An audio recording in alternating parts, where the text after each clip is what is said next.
Hey folks, Jason here from Shoninryu.ca. I hope you're doing well. Wanted to send out a really quick, 30-second video here with some tips on doing middle block and high block, or Chudan Uke and Jodan Uke. Get a lot of questions from people who have just started training, and one of the difficulties people have is coordinating their hands when they're doing these blocks. There's some confusion about hand position and whatnot, so I just want to give you just a really quick tip to help you get started. So here we go. When you're doing middle block or Chudan Uke, the biggest thing to keep in mind is when you're beginning is that the arm that is about to do the block is always on the outside. So there's sort of this transition period in Chudan Uke where you're sort of in this cover position. Some people have the hands down here.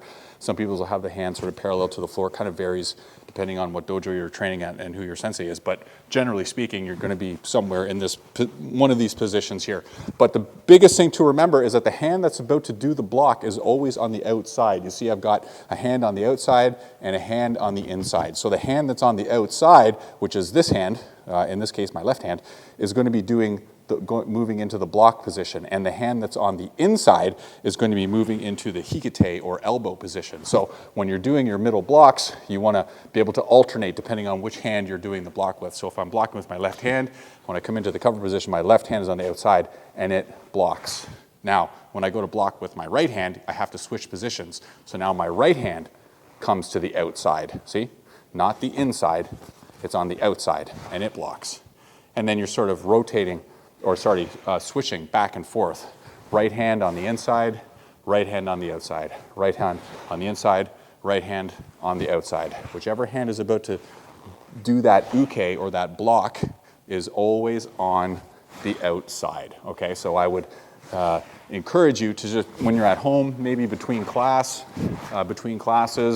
watching TV, when you're just getting started, maybe you could just do this kind of exercise, just nice and light, focusing on alternating hands, inside, outside, just to get used to the coordination, the hand coordination. Okay, same thing for Jodan Uke, okay? Jodan Uke, you're going to be finishing with a hand in this position, relatively speaking, again, depending on schools and dojos and senseis, could be slight variations, but generally speaking, in Jodan Uke, one hand is in the high block position while the other hand is in the hikite position. Again, whichever hand is about to do the block, so in this position, I'm in a block, I'm now about to switch hands and do a block with my right hand, so the right hand is on the outside, see? The right hand is on the outside, left hand is on the inside, because I'm about to block with that right hand. And then when I go to do a block now with my left hand, it comes up and it is now on the outside. Left hand on the outside, right hand on the inside, and you're switching depending on which hand is blocking.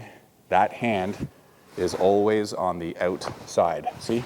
Right hand on the outside, block. Left hand on the outside, block. Right hand on the outside, block. And again, when you're at home in between classes, maybe it's a Tuesday night, you're watching the game on TV or something, you can just sort of do this exercise just back and forth, easy, nice and easy, just really focusing on making sure that hand that's going to be in the final block position is always on the outside, okay?